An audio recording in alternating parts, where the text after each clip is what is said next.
ভগবত গীতা আলাদা আর ভাগবত মহাপুরাণ আলাদা। বুঝতে পেরেছো জিনিসটা? আমরা যেই পাঠ শুনছি এটা হলো ভাগবত মহাপুরাণ, ভগবত গীতা নয়। মন দিয়ে শুনবে, এটা ভগবত গীতা নয়। মনে থাকবে তো সবার? মনে থাকবে? ভগবত গীতা নয়, ভগবত গীতা আলাদা। বারবার করে এই পাঠের মধ্যে বোঝায়, ভগবত গীতার মধ্যে 18টি অধ্যায় রয়েছে, সেটা মহাভারত থেকে নেওয়া হয়েছে। 700টি শ্লোক রয়েছে। আর ভাগবত মহাপুরাণের সঙ্গে মহাভারতের কোনো লেনা দেনা নেই, গীতার কোনো লেনা দেনা নেই, এটি আলাদা গ্রন্থ।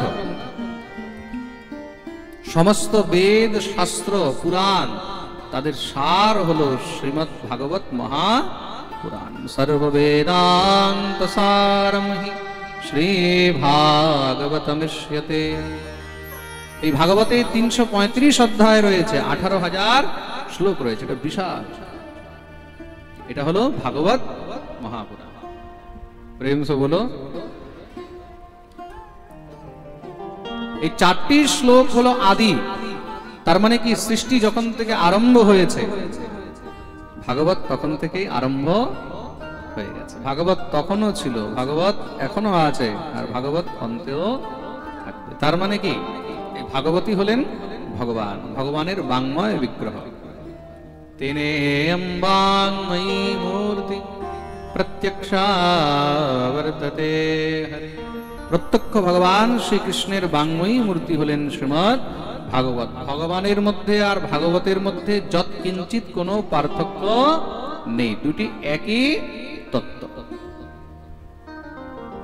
শ্রীমদ্ ভাগবতাখ্যোয়ম প্রত্যক্ষ কৃষ্ণ এব হি। ভাগবত হলেন প্রত্যক্ষ শ্রীকৃষ্ণ। এই যে ভাগবত আপনারা দর্শন করছেন, ভাগবত কে? ভাগবত হলেন প্রত্যক্ষ শ্রীকৃষ্ণ, স্বয়ং ভগবান। ভগবানের মধ্যে আর ভাগবতের মধ্যে কোনো অন্তর নেই। প্রত্যক্ষ কৃষ্ণ এব হি মহর্ষি বেদব্যাস স্পষ্ট রূপে লিখে দিয়েছেন, প্রত্যক্ষ কৃষ্ণ। তো ব্রহ্মাকে ভাগবত উপদেশ করলেন, সেই ভাগবত উপদেশ প্রাপ্ত করে ব্রহ্মা সৃষ্টি আরম্ভ করেছেন। সৃষ্টির মধ্যে তিনি 14টি লোক তৈরি করলেন, 7টি লোক উপরে, 7 লোক নিচে। উপরের 7 লোক হলো ভূলোক, ভুবলোক, স্বলোক, মহলোক, জনলোক, তপলোক, সত্যলোক। নিচের 7 লোক অতল, বিতল, সুতল, তলাতল, মহাতল, রসাতল আর পাতাল। 14টি ভুবন, 14 লোক তৈরি হল। তার মধ্যে এবার সৃষ্টি আরম্ভ করলেন থাকার জন্য। সর্বপ্রথম 4টি পুত্রকে জন্ম দিলেন, সংকল্প মাত্রে 4 পুত্রকে জন্ম দিয়েছেন। নাম হলো সনক, সনন্দন, সনাতন আর সনত কুমার। তাদেরকে বললেন যাও তোমরা সৃষ্টি করো। তারা হাত জোড় করে প্রার্থনা করলেন, হে পরম পিতা, আমরা কি করে সৃষ্টি করব? সেই সামর্থ্য তো আমাদের মধ্যে নেই, সৃষ্টির জন্য তো সামর্থ্য চাই, তা আমাদেরকে সামর্থ্য প্রদান করুন। ব্রহ্মা বললেন তার জন্য তপস্যা করতে হবে। এই সংসারে তপ মানে সাধনা ছাড়া কখনো সামর্থ্য পাওয়া সম্ভব নয়। প্রেম সে বলো। তপস্যার মাধ্যমে, সাধনার মাধ্যমে সামর্থ্য পাওয়া যায়। 4 জন তপস্যা আরম্ভ করলেন। তপস্যা করতে করতে মন এতটা নির্মল হয়ে গেল, বিচার করলেন কেন আমরা এই সংসারের বন্ধনে, মায়ার বন্ধনে ঢুকবো। ব্রহ্মা দর্শন দিয়ে বললেন এবার বর চাও। বলে এমন বর দেন পরম পিতা, আমরা যেন সবসময় 5-5 বছরের ছোট ছোট বাচ্চা হয়ে থাকি। ব্রহ্মা বললেন তথাস্তু, যাও তাই হবে, এবার তোমরা সৃষ্টি করো। সনকাদি মুনি বললেন পরম পিতা, আপনি এখনই আমাদেরকে বরদান দিলেন 5 বছরের বাচ্চা হয়ে থাকতে, আর 5 বছরের বাচ্চা কি আর বাচ্চা জন্ম দিতে পারে? ব্রহ্মা কুপিত হয়ে গেলেন, রাগ উঠে গেল, ক্রোধ উৎপন্ন হল। আর যখনই ক্রোধ উঠেছে, সঙ্গে সঙ্গে ক্রোধের কারণে ব্রহ্মার ক্রোধ, সেই ক্রোধ থেকে যখনই ভ্রু ফড়ফড় করতে লাগলো, চোখ লাল হয়েছে, সেই ক্রোধ থেকে একটি সন্তানের জন্ম হলো। আর সেই সন্তান জন্ম নিতে একদম মহারাজ রুদন আরম্ভ করে দিয়েছে, জোরে জোরে কাঁদতে আরম্ভ করে দিয়েছে। সৃষ্টিতে এখনো পর্যন্ত যারা জন্ম নিয়েছিল কেউ কাঁদেনি, এই প্রথম কাঁদতে আরম্ভ করে দিয়েছে। রুদয়তি ইতি রুদ্রঃ, রুদন করার কারণে তার নাম রাখলেন রুদ্র। এই রুদ্রই হলেন দেবাদিদেব মহাদেব। বলিয়ে শিব শঙ্কর ভগবান কি। মহাদেব দেখতে দেখতে মহারাজ বিরাট আকার ধারণ করলেন। আমার জন্য কি আদেশ? পরমপিতা ব্রহ্মা বললেন, যাও তুমি সৃষ্টি করো। মহাদেব ব্রহ্মাকে বললেন, আমি একা কি করে সৃষ্টি করব? তো মহাদেবকে একাদশ রুদ্রাণী প্রদান করলেন, 11 জন রুদ্রাণী প্রদান করলেন। সেই রুদ্রাণীদের দ্বারা মহাদেব আবার সৃষ্টি আরম্ভ করেছেন। কি সৃষ্টি আরম্ভ করলেন? যোগিনী, ডাকিনী, পিশাচিনী, ভূত, প্রেত, পিশাচ, এমন এমন মহারাজ বিচিত্র সৃষ্টি। কারোর চোখ নেই, কারোর নাক নেই, কারোর কান নেই, কারোর মুখ নেই, কারোর মাথায় নেই, কারোর হাত নেই, কারোর পা নেই, কারোর জিভ ঝুলছে, কারোর কান ঝুলছে, কারোর দাঁত বেরিয়ে রয়েছে, এমন এমন কেউ হু হা হা করছে। ব্রহ্মা যখনই সৃষ্টি দেখলেন, দেখে তো ব্রহ্মাও ঘাবড়িয়ে গেছে। এই কি করছো রুদ্র? বলে, মহারাজ এগুলোই তো আমাকে ভালো লাগে। বলে, বন্ধ করো এসব সৃষ্টি। ভেবে দেখো, এখনো মনুষ্য, পশু, পক্ষী, এখনো দেবতা, দানব তাদের সৃষ্টি হয়নি, তাদের আগে ভূত প্রেত পিশাচের সৃষ্টি হয়ে গেছে। মহাদেবকে বললেন, যাও তুমি এগুলো নিয়ে আলাদা থাকো। তার জন্য তাদেরকে রুদ্রগণ বলা হয়েছে। ভূত প্রেত পিশাচ যোগিনী ডাকিনী এগুলোকে রুদ্রগণ বলা হয়েছে। বলিয়ে ভক্তবৎসল ভগবান কি। ব্রহ্মা চিন্তিত হয়ে গেলেন যে তাহলে সৃষ্টি এখন কি করে আগে বাড়াবো। সংকল্প মাত্রে ব্রহ্মা 10টি পুত্রকে আরো জন্ম দিলেন। এগুলোকে ব্রহ্মার মানস পুত্র বলা হয়েছে। কি বলা হয়েছে? মানস পুত্র। নাম হলো মরিচি, অত্রি, অঙ্গিরা, পুলস্ত, পুলহ, ক্রতু, বশিষ্ঠ, অথর্বণ, দক্ষ, আর 10ম হলো নারদ। নারদকে বললেন সৃষ্টি করতে। নারদ বললেন, হে পরমপিতা, আমি ভগবত ভজন করতে চাই, সাধনার পথে যেতে চাই। ব্রহ্মা বললেন, ঠিক আছে। বাকি পুত্রদেরকে বললেন, তোমরা সৃষ্টি করো। তারা বললেন, পরমপিতা, একা সৃষ্টি সম্ভব নয়, সৃষ্টির পদ্ধতিকে আপনাকে সহজ করতে হবে। কতদিন পর্যন্ত তপস্যা করে বরদান নিয়ে মানুষ বারবার সৃষ্টি করবে? তাহলে সৃষ্টি যদি করতে হয়, তাহলে সৃষ্টির পদ্ধতিকে সহজ করতে হবে, সরল করতে হবে। আর সৃষ্টির পদ্ধতি সহজ কি করে হবে? যতক্ষণ পর্যন্ত পুরুষের সঙ্গে প্রকৃতির মিলন হবে না, ততক্ষণ পর্যন্ত সৃষ্টি সরল হবে না। প্রকৃতি মানে নারী। মন দিয়ে শুনবে, নারী হলো প্রকৃতির স্বরূপ, স্ত্রী হলো শক্তির স্বরূপ। তা পুরুষের সঙ্গে যতক্ষণ পর্যন্ত নারীর মিলন হবে না, ততক্ষণ পর্যন্ত সৃষ্টি আগে বাড়বে না। কেন? সন্তানকে ধারণ করার সামর্থ্য, সেই শক্তি প্রকৃতির মধ্যে রয়েছে, প্রকৃতির শক্তি নারীর মধ্যে রয়েছে। সুতরাং আপনাকে নারী সৃষ্টি করতে হবে। ব্রহ্মা বুঝলেন, সৃষ্টির পদ্ধতিকে সরল করার নিমিত্তে ব্রহ্মা ভগবানের ধ্যান করতে আরম্ভ করেছেন। ভগবত ইচ্ছায় ব্রহ্মার দক্ষিণ ভাগ থেকে এক পুরুষ আর বাম ভাগ থেকে এক স্ত্রী উৎপন্ন হলো। পুরুষের নাম হলো মনু আর স্ত্রীর নাম হলো শতরূপা। এই মনু আর শতরূপা থেকেই এই প্রথম স্ত্রী আর পুরুষের মিলনে মৈথুন ধর্মের দ্বারা প্রজার সৃষ্টি আরম্ভ হলো। তা মনুর সৃষ্টি বা মনুর সন্তান হওয়ার কারণে তাদেরকে মনুষ্য বা মানব বলা হয়েছে। স্বয়ম্ভুব মনু অরুষত রূপা, স্বয়ম্ভুব মনু অরুষত রূপা, স্বয়ম্ভুব মনু অরুষত রূপা, স্বয়ম্ভুব মনু অরুষত রূপা।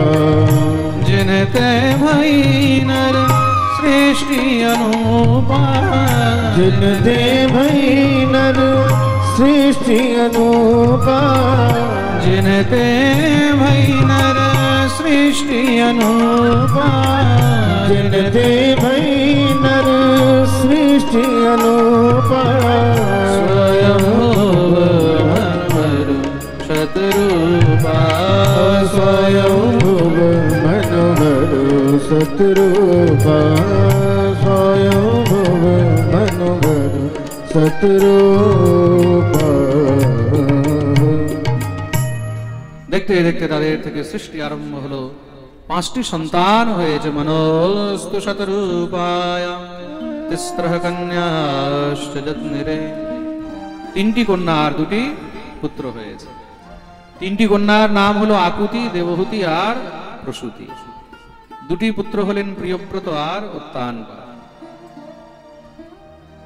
মনু মহারাজের সেই সন্তান দিয়ে আস্তে আস্তে সমস্ত সংসার ভরে গেল। তিনটি কন্যার মধ্যে দেবহূতির বিবাহ হয়েছে কর্দম প্রজাপতির সঙ্গে, আর সেই কর্দম প্রজাপতি থেকে দেবহূতির গর্ভে 9টি কন্যা হলো, আর একটি পুত্র হয়েছে। সেই পুত্র স্বয়ং ভগবানের অংশ থেকে অবতীর্ণ হয়েছেন, নাম হলো কপিল। বলিয়ে কপিল ভগবান কি।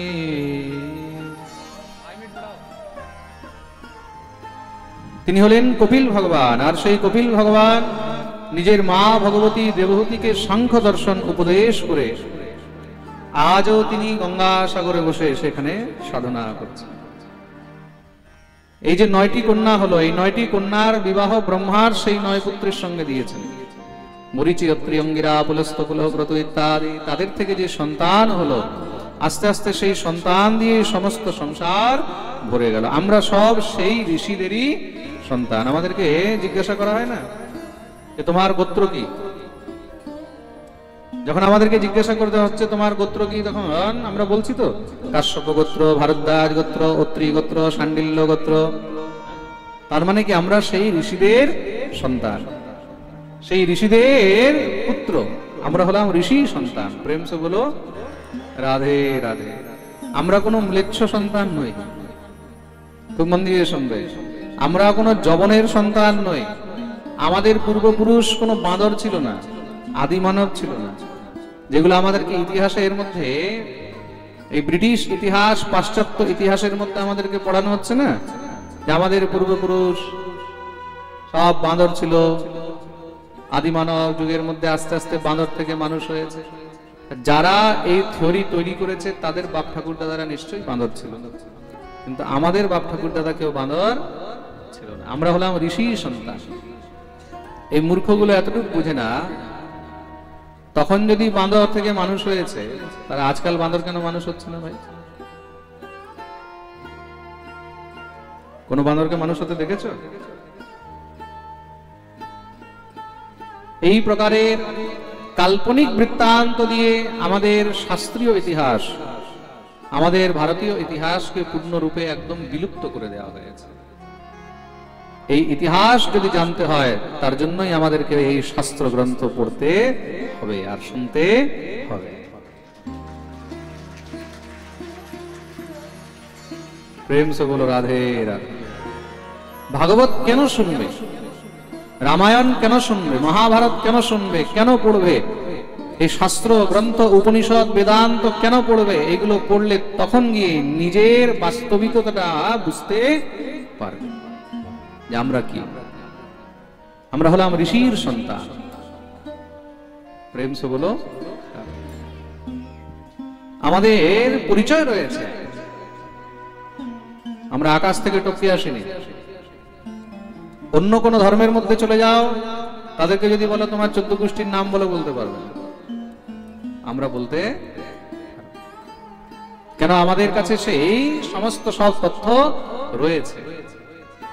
সনাতন ধর্ম হলো প্রামাণিক, এটা অপ্রামাণিক নয়, কাল্পনিক থিওরি নয়। প্রেম সে বলো। আস্তে আস্তে তাদের সন্তান দিয়ে সমস্ত সংসার ভরে গেল। মনু মহারাজের দ্বিতীয় কন্যা হলেন আকুতি। আকুতির বিবাহ হয়েছে রুচি প্রজাপতির সঙ্গে। সেই আকুতির গর্ভের থেকে স্বয়ং ভগবান যজ্ঞ রূপে অবতীর্ণ হলেন। ভগবতী লক্ষ্মী দক্ষিণা রূপে অবতীর্ণ হয়েছেন। বলিয়ে যজ্ঞ ভগবান কি, দক্ষিণা মাইয়া কি। দুইজন পতি পত্নী রূপে অবতরিত হলেন। তার যজ্ঞ ভগবানের অর্ধাঙ্গিনীর নাম হলো দক্ষিণা। কি নাম? তার জন্য কোন যজ্ঞ করলে দক্ষিণা অবশ্যই দেওয়া উচিত। কোন যজ্ঞ করে দক্ষিণা না দিলে সেই যজ্ঞ নিষ্ফল হয়ে যায়, তার কোনো ফল পাওয়া যায়। তৃতীয় কন্যা হলেন মনু মহারাজের প্রসূতি।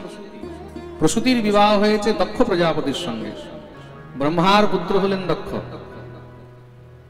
সেই দক্ষের সঙ্গে বিবাহ হয়েছে, তার থেকে তার 16টি কন্যা হলো। কয়টি কন্যা হয়েছে? 16টি কন্যা। সৃষ্টির যখন আমরা রেশো দেখব, অনুপাত দেখব, সৃষ্টির রেশোর মধ্যে পুরুষ থেকে কিন্তু নারীর জন্ম অনেক বেশি হয়েছে, স্ত্রীর জন্ম অনেক বেশি হয়েছে। প্রথম থেকেই আপনারা যখন দেখবেন, মনু মহারাজের কয়টি কন্যা হলো? 3টি। আর পুত্র কয়টি? 2টি। কর্দম দেবহূতির কন্যা কয়টি? 9টি। পুত্র কয়টি? 1টি। দক্ষ প্রজাপতির কন্যা কয়টি? 16টি। পুত্র একটিও নেই, 16টি কন্যা। তার মানে সৃষ্টির মধ্যে প্রথম থেকে, আদি থেকেই স্ত্রী জাতির রেশো পুরুষ থেকে অনেক বেশি ছিল। 16টি কন্যার মধ্যে 13টি কন্যার বিবাহ দিলেন ধর্মের সঙ্গে। 14 নম্বরের কন্যা, তার নাম হলো সধা। সধার বিবাহ দিলেন পিতৃগণের সঙ্গে। তার জন্য পিতৃগণের যখন আমরা তর্পণ করি তখন সেখানে সধার নাম উচ্চারণ করতে হয়, অন্যথা পিতৃগণ সেই তর্পণ স্বীকার করেন না। স্বধা নমঃ, তস্मै স্বধা নমঃ। 15 নম্বরের কন্যা নাম হলো স্বাহা। স্বাহার বিবাহ দিয়েছেন অগ্নির সঙ্গে। তার জন্য অগ্নিতে যখন আহুতি দেওয়া হয় তখন কি বলা হয়? জোরে বলা, আহা নয়, স্বাহা। স্বাহা না বললে অগ্নিদেব সেই আহুতি স্বীকার করেন না। সব থেকে ছোট 16 নম্বরের কন্যা নাম হলো সতী। সতীর বিবাহ দিয়েছেন দেবাদিদেব মহাদেবের সঙ্গে। বলিয়ে শিবশঙ্কর ভগবান কি জয়।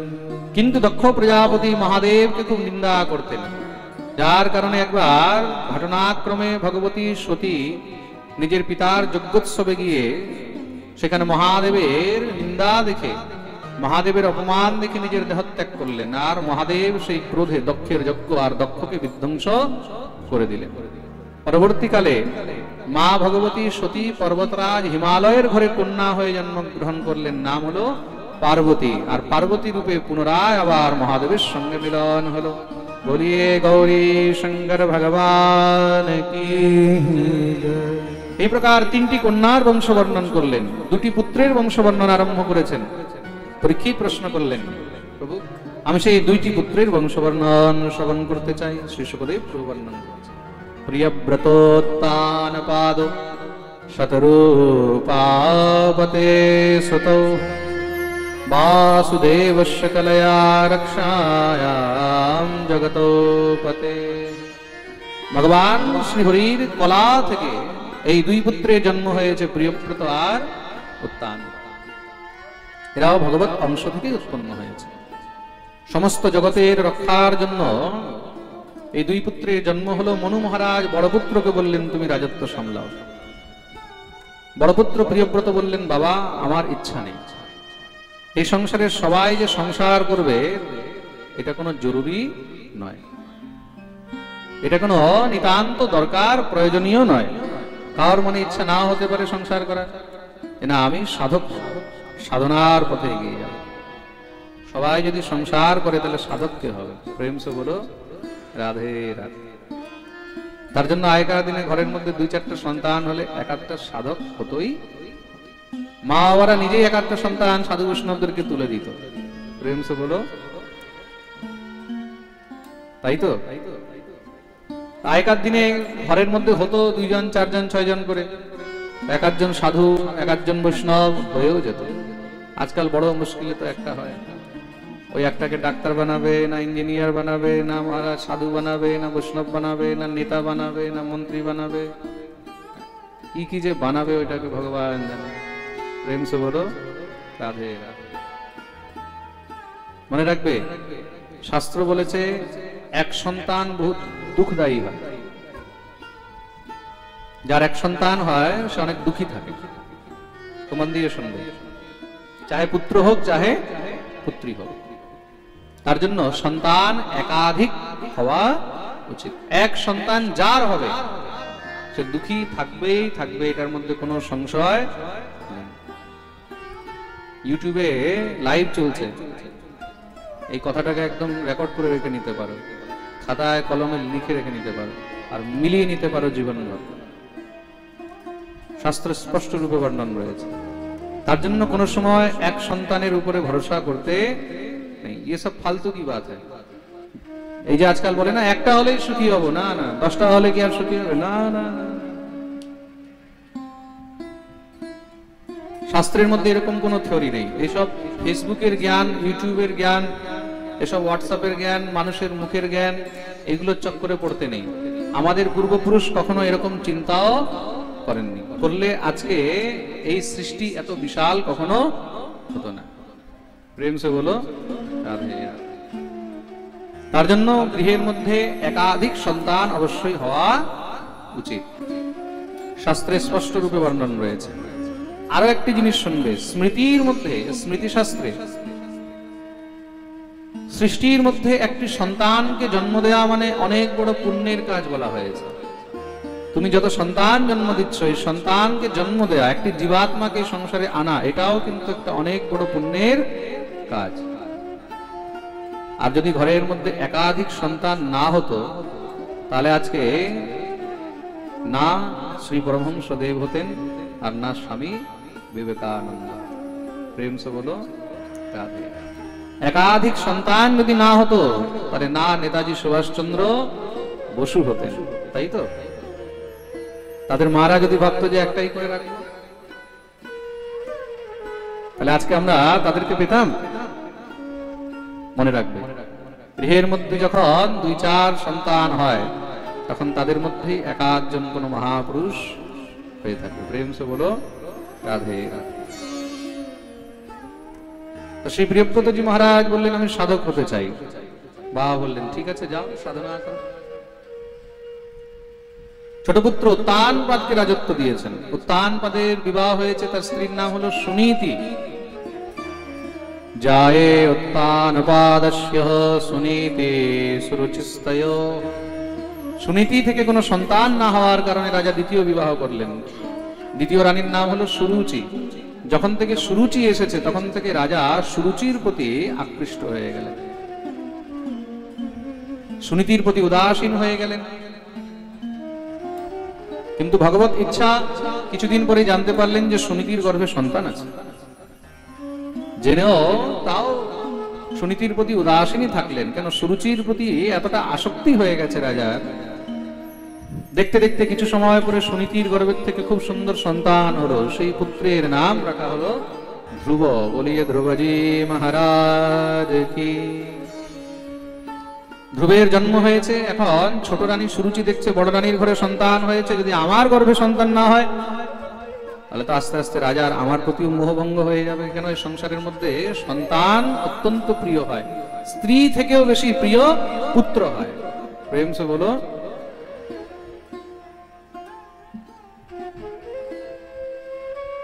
কিছু সময় পরে ছোট রানীও গর্ভাধারণ করলেন। তার গর্ভের থেকেও খুব সুন্দর একটি পুত্র হয়েছে, নাম হলো উত্তম। শ্রী ধ্রুবজির বয়স এখন 5-6 বৎসর অবস্থা। একদিন খেলতে খেলতে দেখছেন যে বাবার কোলে ছোট ভাই উত্তম বসে আছে, আর বাবা উত্তমকে নিয়ে খুব স্নেহ করছেন, আদর করছেন। ধ্রুবের মনে ইচ্ছা হলো যে আমারও তো বাবা, আমারও পিতা, তার কোলে খেলার অধিকার তো আমারও রয়েছে, কিন্তু আমাকে তো কোনোদিন এইভাবে কোলে নেয়নি। ধ্রুব দৌড়ে গেছেন বাবার কাছে, বাবা বাবা আমাকেও কোলে নাও, আমাকেও কোলে নাও, আমিও কোলে উঠব। কিন্তু রাজা ভয়ে নিজের পুত্রকে কোলে নিচ্ছে না। কার ভয়ে? সুরুচির ভয়ে। কেন? যদি ধ্রুবকে কোলে নিই তাহলে সুরুচি যদি রেগে যায়। স্ত্রী আসক্তির কারণে রাজা নিজের পুত্রকে পর্যন্ত কোলে নিতে পারছেন না। কিন্তু কতক্ষণ? বারবার অনুনয় বিনয় করতে করতে যখন বাৎসল্য ভাব জাগ্রত হলো, সঙ্গে সঙ্গে পিতা তো বাপ তো যতই হোক পুত্রকে কোলে নিয়ে বসিয়েছে। আর যখনই পুত্রকে কোলে নিয়ে বসিয়েছে, দূর থেকে সুরুচি এই দৃশ্য দেখছিল। মনে মনে বিচার করলো যে আজকে কোলে উঠে বসেছে, তার মানে কালকে রাজগদ্দিতেও উঠে বসবে। আর ধ্রুব যদি রাজা হয় তাহলে আমার পুত্র তো তার সেবক হয়ে থাকবে, দাস হয়ে থাকবে, আর আমি দাসের মা, দাসী হয়ে থাকবো না। সেই দিন আসবেই। দৌড়ে গিয়ে সঙ্গে সঙ্গে রাজার কোলের থেকে ধ্রুবকে টেনে নিচে নামিয়ে দিলেন। তোরা তো বড় দুঃসাহস, তুই মহারাজের কোলে উঠে বসেছিস। কিন্তু মা, তিনি তো আমারও পিতা, তার কোলে বসার তো অধিকার আমারও রয়েছে। এই অধিকার একমাত্র শুধু আমার গর্ভজাত সন্তানের রয়েছে, অন্য কারোর নয়। সেটা কি করে সম্ভব? মা, যাও গিয়ে তপস্যা করো, তপস্যা করে আমার গর্ভের থেকে জন্মগ্রহণ করো। তপসারাধ্য পুরুষং তস্যৈবানুগ্রহেণ গর্ভে ত্বং সাধয়াত্মানং যদি ইচ্ছসি নৃপাসনম। যদি রাজার কোলে বসতে চাও, মহারাজের কোলে বসতে চাও, তাহলে গিয়ে তপস্যা করে বরদান নিয়ে আমার গর্ভের থেকে জন্মগ্রহণ করো। গর্ভে ত্বং সাধয়াত্মানং, তবে গিয়ে তুমি অধিকার পাবে। ধ্রুব তো কাঁদতে কাঁদতে নিজের মায়ের কাছে গেলেন। মা ভগবতী সুরুচি বুকে জড়িয়ে ধরেছে। কি হয়েছে বাবা? ধ্রুব সমস্ত সব বৃত্তান্ত বলে দিলেন। সুনীতি পুত্রকে বোঝাচ্ছে, ধ্রুব তোর বিমাতা ঠিকই বলেছে, খারাপ বলেন। এই সংসারে যদি তুমি কোনো উচ্চ পদ পেতে চাও, তুমি যদি কোনো প্রতিষ্ঠা পেতে চাও, তার জন্য তোমাকে সাধনা করতেই হবে, তপস্যা করতেই হবে। তপ ছাড়া, সাধনা ছাড়া এই সংসারে আজ পর্যন্ত কেউ কোনো উপলক্ষ পেতে পারেনি। তাহলে মা, তপস্যা কি করে হয়, সাধনা কি করে হয় বলে সে তো আমিও জানি না, কিন্তু হ্যাঁ শুনেছি। অনন্য ভাবে নিজ ধর্ম ভাবেতে মনুষ্যবস্থাপ্য ভজস্ব পুরুষম। তার জন্য অনন্য ভাব নিয়ে সেই পরম পুরুষের সাধনা করা উচিত। আর সেটা কোথায় হয়? সেটা জঙ্গলে গিয়ে হয়, বনে গিয়ে হয়। গৃহের মধ্যে সাধন হয় না, মনে থাকবে। ঘরে থেকে সাধন ভজন সম্ভব নয়। প্রেম সে বলো, তুমি ঘরে থাকবে, ঘরের মধ্যে হাজার রকমের চিন্তা থাকে, হাজার রকমের ঘরের মধ্যে দায়িত্ব থাকে, হাজার রকমের টেনশন থাকে। কখন কে কোন দিক দিয়ে এসে মহারাজ কি ইয়ে করবে, তোমার ভজনে মন লাগবে, সাধনে মন লাগবে? মনই লাগবে না। ঘরে শান্তি হলে পাড়ায় শান্তি হবে না, পাড়ায় শান্তি হলে মহারাজ প্রতিবেশীর সঙ্গে শান্তি হবে না। কিছু না কিছু সবসময় লেগেই থাকবে। তার জন্য বলেছে সাধন একমাত্র একান্তে, অনন্য ভাবে নিজ ধর্ম ভাবেতে, অনন্য ভাবে একান্তে সেখানে সাধন সম্ভব। তার জন্য তোমাকে বনে যেতে হবে। কিন্তু মা, বনের মধ্যে কি করে সাধনা হয় বলে সে তো আমিও জানি না। শুনেছি বনের মধ্যে সাধু ঋষি মুনিগণ থাকেন, তাদেরকে দেখলে সঙ্গে সঙ্গে প্রণাম করবে, তারাই তোমাকে সাধনার পথ দেখিয়ে দেবে। শ্রী ধ্রুবজি মহারাজ কিঞ্চিত দেরি করলেন না। ক্ষত্রিয়ের বাচ্চা তো একদম দৃঢ় প্রতিজ্ঞা নিয়ে মাকে প্রণাম করে সঙ্গে সঙ্গে বেরিয়ে গেছে। দেখুন, এই হলো ভারতের মা। 5 বছরের বাচ্চাকে কি উপদেশ দিচ্ছেন? আজকালকার আমাদের মারা হলে, আচ্ছা তোকে এরকম করে বললো, আরো সতীন বলেছে, মারা সঙ্গে সঙ্গে একদম যা পাবে তা নিয়ে বেরিয়ে যাবে। দেখাচ্ছি এখনই মজা। আমার ছেলেকে সুনীতি জানেন, যদি আজকে আমি তাকে এখানে রেখে দিলাম, তাহলে জীবনে আর কোনোদিন সে আগে বাড়তে পারবে না। প্রেম সে বলো, জোর সে বলো, আরো জোরে, আরো জোরে, সবাই হাত উপরে। জয় জয় শ্রী রাধে। মনে রাখবে, বাচ্চার জীবন যদি তৈরি করতে হয়, তাহলে বাল্যকাল থেকেই তাকে তৈরি করতে হবে। ছোটবেলা থেকে তুমি যেরকম শিক্ষা দেবে, যেই দিকে যেই পথে তাকে ঘুরিয়ে দেবে, সেই পথে সে এগিয়ে যাবে। প্রেম সে বলো। তার জন্য এই বাল্যকাল কিন্তু জীবনের সব থেকে ইম্পর্টেন্ট টাইম। বলেছে না, সকাল সকাল দধি মথে মাখন উঠে ভালো, বাল্যকালে কৃষ্ণ ভজে বুড়াকালে গেল। প্রেম সে বলো। তার জন্য বাল্যকাল থেকেই হরিভজন, বাল্যকাল থেকেই বাচ্চাদেরকে সব শেখানো আরম্ভ করে দেওয়া উচিত। ছোটবেলা থেকেই যখন কিছু বুঝতে আরম্ভ করে দিয়েছে, তখন থেকেই রোজ শেখাও। স্নান করে উঠে তুলসী গাছে জল দিতে হবে, সূর্যকে অর্ঘ্য দিতে হবে, ঠাকুরের চরণে 2টি ফুল দিতে হবে, তারপরে গিয়ে স্কুল কলেজ যাওয়া শুরু করবে। এই অভ্যাস যদি ছোটবেলা থেকে থাকে, তাহলে মনে থাকবে বড় হয়েও এই অভ্যাস আর ত্যাগ করতে পারবে না। আর তুমি ছোটবেলা থেকে যদি এই অভ্যাস না দাও, তখন বড় হওয়ার পরে তুমি যখন বলবে, তখন আর মন লাগবে না, তখন আর রুচি হবে না। প্রেম সে বলো। তার জন্য বাল্যকাল, বাল্যকাল কি হয়, খুব কোমল হয়। তুমি যেরকম ভাবে তাকে তৈরি করবে, সেইভাবে সে তৈরি তোমাদেরকে করতে হবে। পরিবেশ তৈরি হয় না, পরিবেশ তৈরি করতে হয়।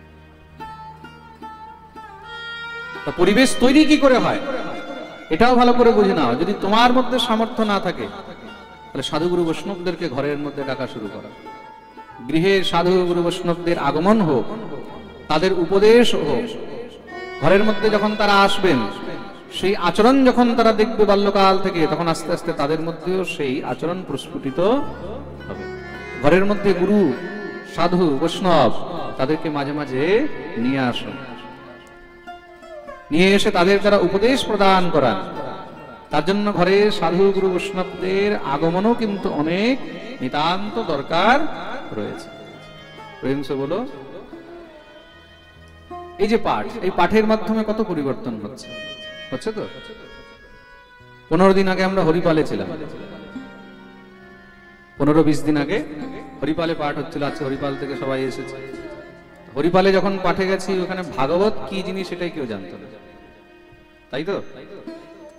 ভাগবত কি এটাই কেউ জানতো না। ভাগবত কিভাবে হবে, কি করে হবে, কি হবে। অনেকে বলছে 4 ঘন্টা পাঠ হবে, 4 ঘন্টা কে শুনবে? আর যারা বলছিল 4 ঘন্টা কে শুনবে, পরে তারাই বলছে 4 ঘন্টা এত তাড়াতাড়ি শেষ হয়ে গেল। প্রেম সে বলো। কত লোক ওইখানে আমাকে এখন বলে মহারাজজি একাদশী শুরু করেছে। কত লোক ওখানে এখন ভাগবত পাঠ শুনছে। আমাকে কে আনি বললো, বলে মহারাজজি ওখানে মোবাইল দোকানদার বলছে মহারাজ আসাতে আমার খুব লাভ হয়েছে। কি বলে, ইয়াং ছেলেরা, অনেক ভক্তরা সবাই এসে বলছে আমাদেরকে ওই টাচ মোবাইল দাও যেটার মধ্যে পাঠ শোনা যায়। বলে আমার প্রচুর মোবাইল বিক্রি হয়েছে। কে বলছিল জানি আমাকে? সুদর্শন। প্রেম সে বলো রাধে রাধে। তার মানে কি পরিবর্তন হচ্ছে তো। তার জন্য গ্রামে, নগরে, শহরে যেখানে পারবে সেখানে দেখো। আমি তো সব জায়গায় যেতে পারবো না, কোনো না কোনো ভালো পাঠককে ডাকো, উপদেশ কর্তাকে ডাকো, কোনো স্বামীজিদেরকে ডাকো, ডেকে সেখানে অনুষ্ঠান আয়োজন করো। ভাগবত, রামায়ণ ইত্যাদি এসব অনুষ্ঠান সেখানে আয়োজন করো, যেগুলোর মাধ্যমে জীবনে পরিবর্তন হয়। এরকম অনুষ্ঠানের মাধ্যমে জীবনে পরিবর্তন শুরু, অন্যথা আর দ্বিতীয় কোনো রাস্তা নেই। তা পরিবেশ তৈরি হয় না, পরিবেশ তৈরি করতে হয়। একদিনে কেউ সাধু হয় না, একদিনে কেউ বৈষ্ণব হয় না, একদিনে কেউ ভক্ত হয় না, আস্তে আস্তে হয়। একটা কথা আছে না, Rome was not built in a day. Rome শহর একদিনে তৈরি হয়নি। অনেক প্রাচীন সিভিলাইজেশন তো রোম, খুব সুব্যবস্থিত, একদম খুব সুন্দর শহর। সুতরাং এই ভক্ত জীবন, পরিমার্জিত জীবন, এই চারিত্রিক জীবন, এগুলো একদিনে তৈরি হয় না, এগুলো আস্তে আস্তে তৈরি হয়, শনেই শনেই। তার জন্য সাধু সঙ্গ, বৈষ্ণব সঙ্গ, পাঠ যেখানে হয় সেখানে নিজে যাও, বাচ্চাদেরকে নিয়ে যাও। কত ভালো লাগে ছোট ছোট বাচ্চাগুলো যখন 2 হাত তুলে বলে রাধে রাধে রাধে। প্রেম সে বলো। আমি দেখি তো ছোট ছোট বাচ্চাগুলো একজন আরেকজনকে বলছে প্রেম সে বলো রাধে রাধে। হরিপালে যখন আমরা একটু ঘুরতে বেরোতাম, ছোট ছোট বাচ্চাগুলো দেখছি একজন আরেকজনকে। এখন তো এখানে আমাদের নবাসনেও এখন দেখছি চারদিকে রাধে রাধে হয়ে গেছে। এখন এটা নবাসন নয়, এখন এটাও বৃন্দাবন হয়ে গেছে। প্রেম সে বলো। সংস্কার তৈরি করতে শ্রী ধ্রুবজি মহারাজ বেরিয়ে গেলেন, বনের মধ্যে ঘুরছেন। কোথাও কোনো সাধুকে পাই, কোনো ঋষিকে পাই, কোনো মুনিকে পাই, কোনো বৈষ্ণবকে পাই। मेरा तार प्रभु से जोड़े ऐसा कोई संत मिले, मेरा तार प्रभु से जोड़े ऐसा कोई संत मिले, मेरा तार प्रभु से जोड़े ऐसा कोई संत मिले, मेरा तार प्रभु से जोड़े ऐसा कोई संत मिले। तो ऐसा कोई संत मिले, तो ऐसा कोई संत मिले, ऐसा कोई संत मिले, ऐसा कोई संत मिले, ऐसा कोई संत मिले, तो ऐसा कोई संत मिले, तो ऐसा कोई संत मिले। मेरे मन का रास्ता मोड़े ऐसा कोई संत मिले, मेरे मन का रास्ता मोड़े ऐसा कोई संत मिले, मेरा तार प्रभु से जोड़े ऐसा कोई संत मिले, मेरा तार प्रभु से जोड़े ऐसा कोई संत मिले। मेरा तार प्रभु से जोड़े ऐसा कोई संत मिले। मेरा तार प्रभु से जोड़े ऐसा कोई संत मिले। बोलिए भक्तवत्सल भगवान की जय। মনে মনে এই চিন্তন করতে করতে চলছেন, সামনে থেকে দেখলেন এক বীণাধারী সাধু কীর্তন করতে করতে আসছেন, নারায়ণ নারায়ণ নারায়ণ। কে? দেবর্ষি নারায়ণ। দেখেই সঙ্গে সঙ্গে দৌড়ে গিয়ে চরণে প্রণাম করলেন। ওই যে মা বলেছে সাধু ঋষি মুনি বৈষ্ণব দেখলে প্রণাম করবে, তারাই তোমাকে সেই রাস্তা দেখাবে। গিয়ে সোজা একদম প্রণিপাত। দেবর্ষি নারদ যখন দেখলেন এত তেজস্বী বাচ্চা এই বনের মধ্যে জঙ্গলের মধ্যে, কে তুমি? তোমার নাম কি? পরিচয় কি? বনের মধ্যে জঙ্গলের মধ্যে কি করছো? তোমাকে দেখেই মনে হচ্ছে তুমি কোনো ক্ষত্রিয়ের বাচ্চা। अहो तेजः क्षत्रियाणां मानभङ्गममृष्यताम् बालोऽप्ययं हृदा धत्ते यत्समातुरसद्वच। श्री ध्रुवजी महाराज নিজের পরিচয় দিলেন। প্রভু, আমি চক্রবর্তী সম্রাট শ্রী উত্তানপাদ মহারাজের জ্যেষ্ঠ পুত্র, নাম হলো ধ্রুব। এটা হলো পরিচয়। নিজের পরিচয় কি করে দিতে হয়? বলে পিতার নাম নিয়ে নিজের পরিচয় দেওয়া উচিত। প্রেম সে বলো। শুনেই তো একদম নারদ চমকে গেছেন। রাজকুমার, এই বনের মধ্যে জঙ্গলের মধ্যে এখানে তুমি কি করছো? আমি এখানে সাধনা করতে এসেছি, আমি ভজন করতে এসেছি, তপস্যা করতে এসেছি। তপস্যা করতে জানো এই বনের মধ্যে কত বড় বড় হিংস্র পশু থাকে, তোমাকে মেরে ফেলবে, খেয়ে ফেলবে। যাও যাও, ঘরে ফিরে যাও। রাস্তা না জানলে আমি তোমাকে দিয়ে আসি। না না গুরুদেব, রাস্তাও জানি, কিন্তু আমি ঘরে যাওয়ার জন্য আসি, আমি এখানে সাধনার জন্য এসেছি। একটু সামর্থ্য হোক, একটু বড় হও, তারপরে কি সাধনা করবে। প্রভু, বড় হওয়া পর্যন্ত থাকবো কিনা তার কোনো গ্যারান্টি আছে? আমি সাধনা করতে এসেছি, আমার সংকল্পকে নষ্ট করার চেষ্টা করেন না। নারদ বারবার বোঝাচ্ছেন। ধ্রুব বলেন, আচ্ছা একটা কথা বলেন তো প্রভু, আপনি কি আসল সাধু না নকল সাধু? শুনেই তো নারদ চমকে গেছেন, কি বলছে? কেন বাবা? বলে শুনেছি সাধু বৈষ্ণব তারা এই সংসারে সাধারণ জীবকে ভগবত ভক্তির দিকে এগিয়ে নিয়ে যায়, আর আপনি আমাকে ঘরের দিকে আবার ফিরিয়ে নিয়ে যেতে চাইছেন। নারদ সঙ্গে সঙ্গে বুকে জড়িয়ে ধরলেন। না রে বাবা, আমি আসল সাধু। যদি আসল সাধু হন তাহলে কৃপা করে আমাকে সাধনার রাস্তা দেখান। দেবর্ষি নারদ খুব আনন্দিত হলেন। ঠিক আছে, যাও। তুমি সাধনার যখন আকাঙ্ক্ষা রেখেছো, নিশ্চয়ই তোমাকে আমি সেই পথ বলবো, কিন্তু তুমি কার সাধনা করতে চাও, কার তপস্যা করতে চাও সেটা তো বলবে। গুরুদেব, আমি তো জানি না কার সাধনা করতে হয়, কার তপস্যা করতে হয়। সাধনা তপস্যাও কি আলাদা আলাদা হয়? বলে যার যেরকম মনের বাসনা সে সেই অনুরূপ আলাদা আলাদা দেবদেবীর সাধনা করে থাকে। আকামঃ সর্বকামো বা মোক্ষকাম উদারদি। যে আর যেরকম ইচ্ছা, যে অর্থ চায়, লক্ষ্মীকে ভজে, কেউ দুর্গাকে ভজে, কেউ কালীকে ভজে, কেউ শিবকে ভজে, কেউ জ্ঞান চায় তো মহারাজ সরস্বতীকে ভজে, কেউ শক্তি চায় ব্রহ্মাকে ভজে, কেউ ইন্দ্রকে ভজে, কেউ চন্দ্রকে ভজে, কেউ সূর্যের উপাসনা করে। যার যার প্রতি প্রীতি, এটাই হলো আমাদের সনাতন ধর্মের বৈশিষ্ট্য। আমাদের এখানে কোনো বন্ধন নেই, আমাদের এখানে কোনো ঘাট ধরা জিনিস নেই যে তোমাকে এইটাই বুঝতে হবে, তোমাকে এরই পুজো করতে হবে। না না, আমরা স্বতন্ত্র, আমাদের কাছে অপশন আছে, চয়েস আছে। যার যার প্রতি প্রীতি, যার যার প্রতি নিষ্ঠা, সে তাকে ভজতে পারে। প্রেম সে বলো। ভগবান বিশ্বরূপ দর্শন যোগে সেখানে অর্জুনকে যখন বিশ্বরূপ দর্শন করিয়েছেন, সেই বিশ্বরূপ দর্শনের মধ্যে ভগবান কি দেখিয়েছেন? ইন্দ্র আমি, চন্দ্র আমি, শিব আমি, দুর্গাও আমি, কালীও আমি, কৃষ্ণ আমি, নারায়ণ আমি, বিষ্ণু আমি, ব্রহ্মাও আমি, সবকিছু অহম সর্বভূতা। ভগবান হলেন সবকিছু। ত্বমেব সর্বং খলবেদম, বেদ বলছে। ভগবান হলেন সবকিছু। ভগবান আলাদা আলাদা রূপে সংসারের মধ্যে তিনি ভোক্তা হয়ে জীবের সমস্ত কর্মকে গ্রহণ করেন। যার যার প্রতি রুচি সে সেই দেবদেবীর ভজন করে। ধ্রুব বললেন, প্রভু এমন কি কেউ নেই যে সবার উপরে, যে সব থেকে শ্রেষ্ঠ, যার উপরে আর কেউ নেই, যার চরণ ধরলে আর অন্য কোথাও যাওয়ার প্রয়োজন নেই, যেখানে গেলে সবকিছু পাওয়া যায়?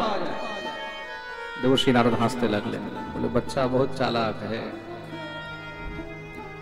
কেন? বলে ধরতেই যদি হয় তাহলে তার চরণ ধরবো, যেখানে ধরার পরে আর অন্য কাউকে ধরার প্রয়োজনই হয় না।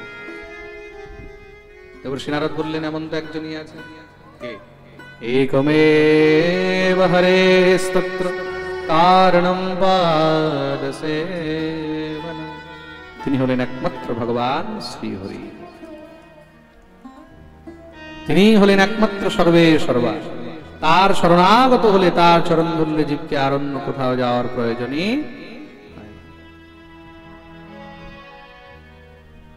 তাহলে গুরুদেব তাকে কি করে পাবো? আহা, দেখুন, নারদকে গুরু মেনে নিয়েছেন, আর যখন গুরুর আশ্রয় হয় তখন গুরু শিষ্যকে কি দেয়? সর্বপ্রথম গুরু শিষ্যকে ইষ্ট প্রদান করেন। কি প্রদান করেন? জোরে বলো, ইষ্ট। আজ থেকে এটা হলো তোমার ইষ্ট। তিনি হলেন তোমার আরাধ্য। আরাধ্য দিলেন। আরাধ্যকে একমেব হরেস্তত্র, শ্রীহরি হলেন তোমার আরাধ্য। আরাধ্যকে কোথায় পাওয়া যাবে? এবার দ্বিতীয় বস্তু দিলেন ধাম। প্রথম দিলেন ইষ্ট, তারপরে দিচ্ছেন ধাম। কোথায় পাওয়া যাবে? তত্তাৎ গচ্ছ ভদ্রম তে যমুনায়াস্তটম শুচি পুণ্যম মধুবনম যত্র সান্নিধ্যম নিত্যদা হরে। তাকে যদি পেতে হয় তাহলে তোমাকে সিধা বৃন্দাবন যেতে হবে, মধুবনে যেতে হবে। কেন? সেটা হলো তার ধাম, যেখানে সে নিত্য নিবাস করছে। বৃন্দাবনম পরিত্যজ্য স ক্বচিন নৈব গচ্ছতি। সে বৃন্দাবন ত্যাগ করে কোথাও বাইরে যায় না। প্রেম সে বলো। দ্বিতীয় জিনিস দিলেন ধাম। ধ্রুব জিজ্ঞাসা করলেন, প্রভু সেই শ্রী হরিকে দেখতে কেমন দেখা যায়? তৃতীয় জিনিস দিলেন রূপ। প্রথম দিলেন ইষ্ট, দ্বিতীয় ধাম, তৃতীয় দিলেন রূপ, মানে স্বরূপ। দেখতে কেমন দেখা যায়?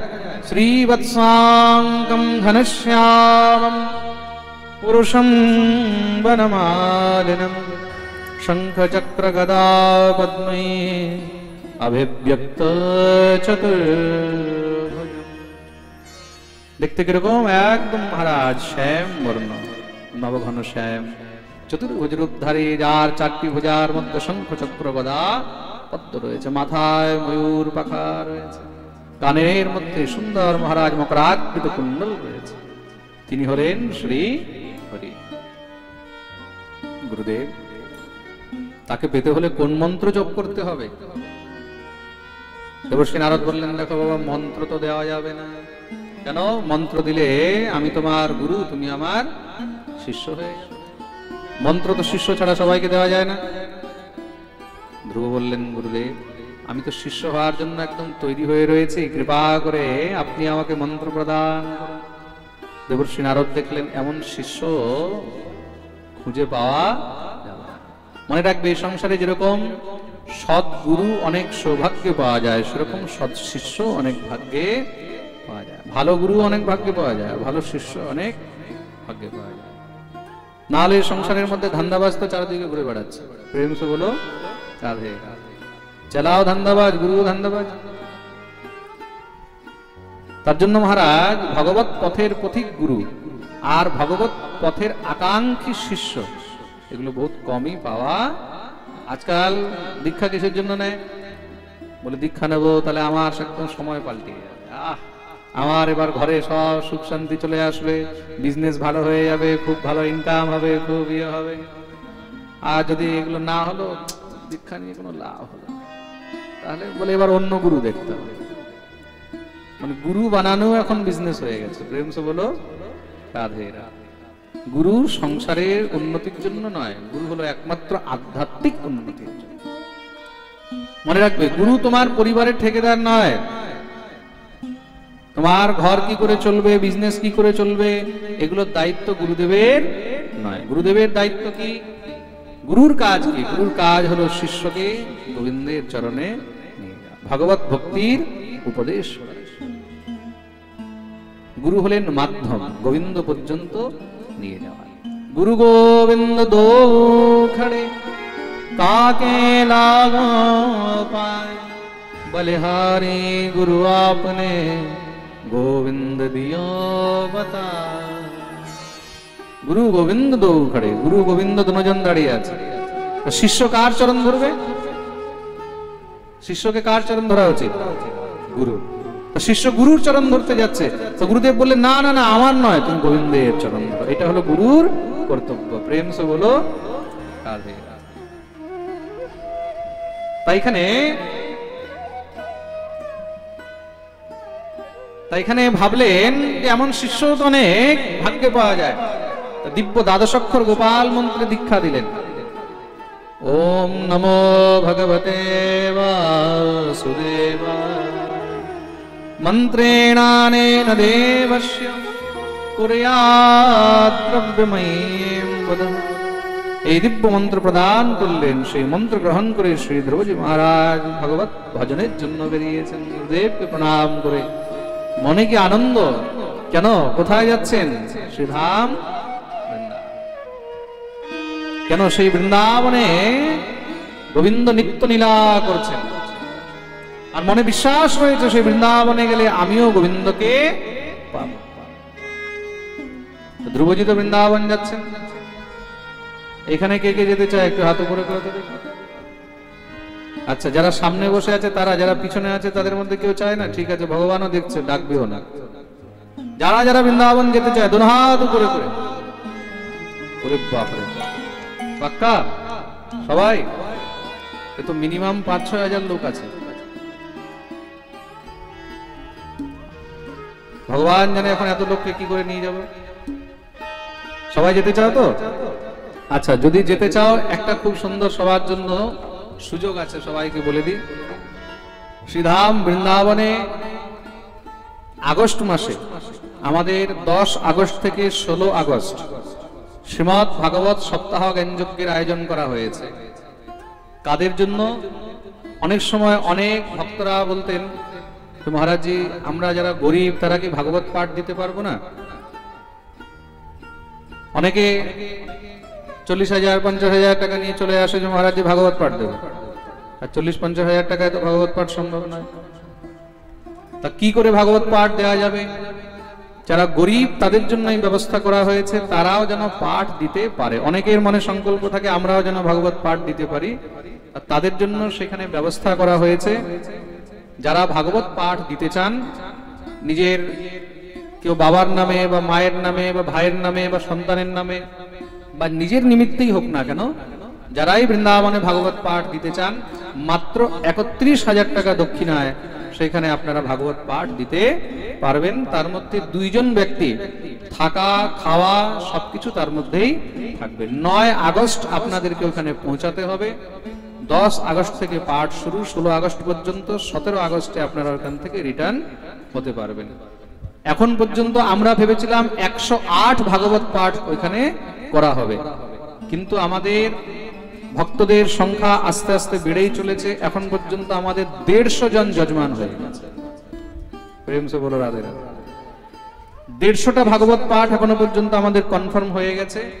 আপনাদের মধ্যেও যারা এখানে বসে আছেন, কারোর যদি মনে এরকম সংকল্প হয় যে আমরা বৃন্দাবনে গিয়ে ভাগবত পাঠ দিতে চাই, বা যদি মনের মধ্যে এরকম ভাবনা জাগ্রত হয়, বা যারা লাইভ শুনছেন তারাও এখনো পর্যন্ত আপনারা সেখানে নিজের নাম নোট করাতে পারবেন, বুকিং করাতে পারবেন।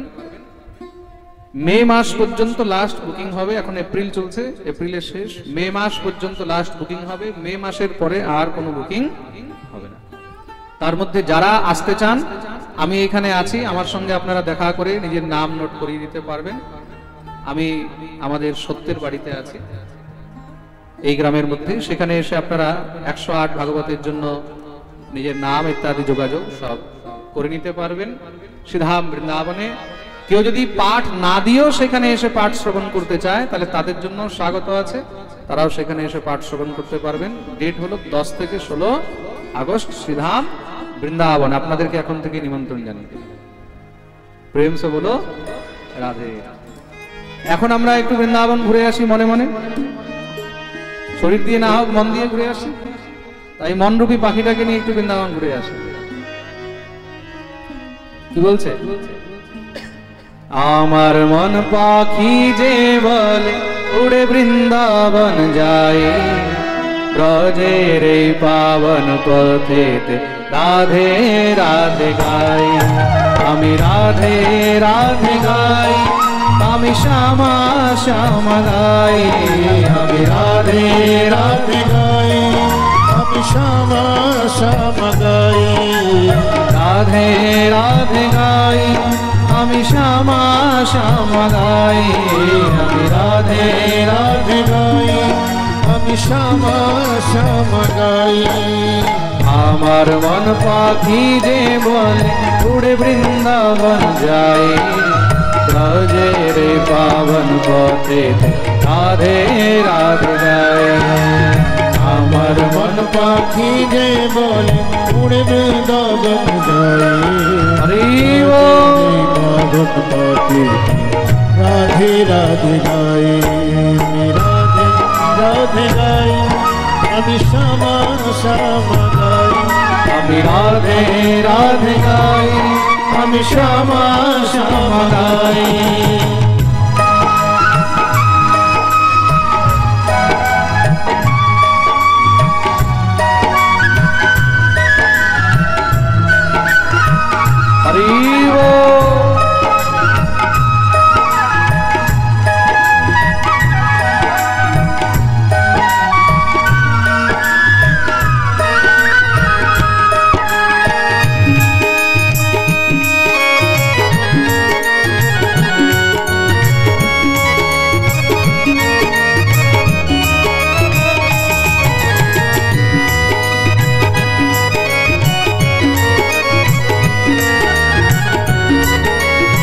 वृंदावन धाम की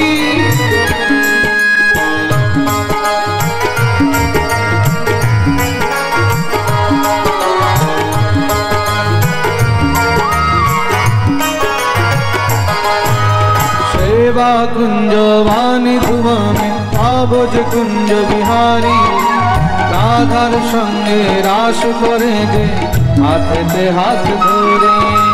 सेवा कुंज वाणी धुवने आबोज कुंज बिहारी, राधार संगे रास करे जे हाथेते हाथ धरे। सेवा कुंज वाणी धुवने आबोज कुंज बिहारी, রাধার সঙ্গে রাস করে যে হাতেতে হাত ধরি। সেবা কুঞ্জে বনে ভুবনে পাবো যে কুঞ্জ বিহারি, রাধার সঙ্গে রাস করে যে হাতেতে হাত ধরি। যমুনায় গিয়ে স্নান করে যে, যমুনায় গিয়ে স্নান করে যে জমের ত্রাস কাটায়।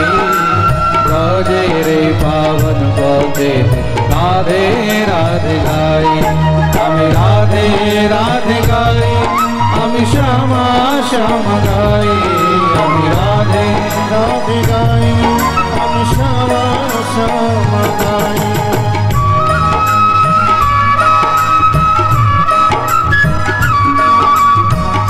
হাত করে করে তারি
বৃন্দাবনের মহিমা যে ভাই কেউ নাহি জানে, প্রেম নগরিয়া মনমোহনের প্রেমী হয় সে জানে।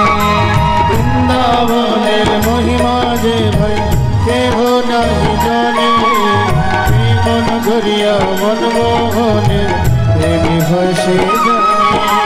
বৃন্দাবনের মহিমা যে ভাই কেউ নাহি জানে, প্রেম নগরিয়া মনমোহনের প্রেমী হয় সে জানে। বৃন্দাবনের মহিমা যে ভাই কেহ নাহি জানে, প্রেম নগরিয়া মনমোহনের প্রেমী হয় সে জানে। সুন্দর বৃন্দাবনে তোর যে, সুন্দর বৃন্দাবনে তোর যে আমি লুটিয়ে যাই, ব্রজের পাবন পথে রাধে রাধে গাই, আমি রাধে রাধে গাই, আমি শ্যামা শ্যামা গাই, আমি রাধে রাধে গাই, আমি শ্যামা শ্যামা গাই।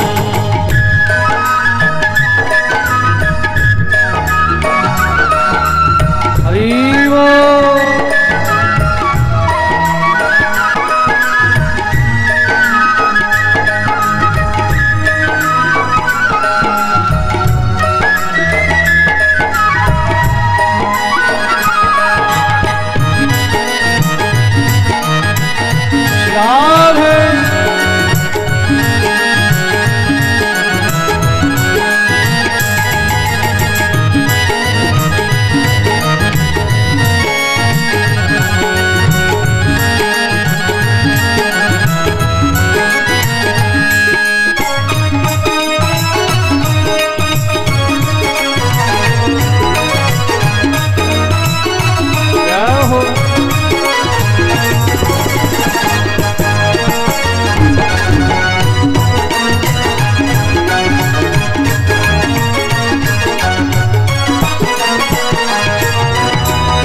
ছবিলে কৃষ্ণ প্রিয়া মনে যে তোর পরে, কুহু কুহু করে কালো কোকিল হৃদয় কেড়ে নেয়।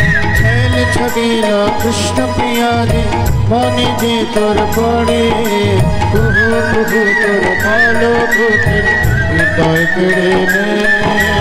কেড়ে নিলে তুমি মনটা আমার, কেড়ে নিলে তুমি মনটা আমার, আর কোথায় যে ভাই ব্রজের এই পাবন পথে রাধে রাধে গাই, আমি রাধে রাধে গাই, আমি শ্যামা শ্যামা গাই, আমি রাধে রাধে গাই, আমি শ্যামা শ্যামা গাই। আমার মন পাখি যে বলে উড়ে বৃন্দাবন যায়, ব্রজের পাবন পথে রাধে রাধে গায়। আমার মন পাখি যে বলে, সবাই মিলে গাইবে, রাধে রে পাবন পথে রাধে রাধে গায়। আমার মন পাখি যে বলে উড়ে বৃন্দাবন যায়, ব্রজের পাবন পথে রাধে রাধে গায়।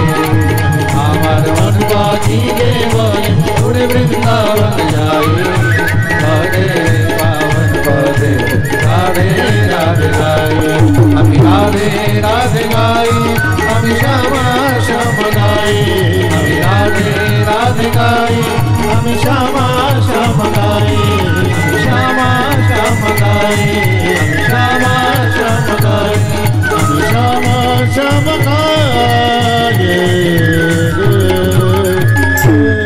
बोलिए वृंदावन धाम की সবাই নিজের নিজের জায়গায় বসে যাবেন, যারা যেখানে ছিলেন সেখানেই বসুন।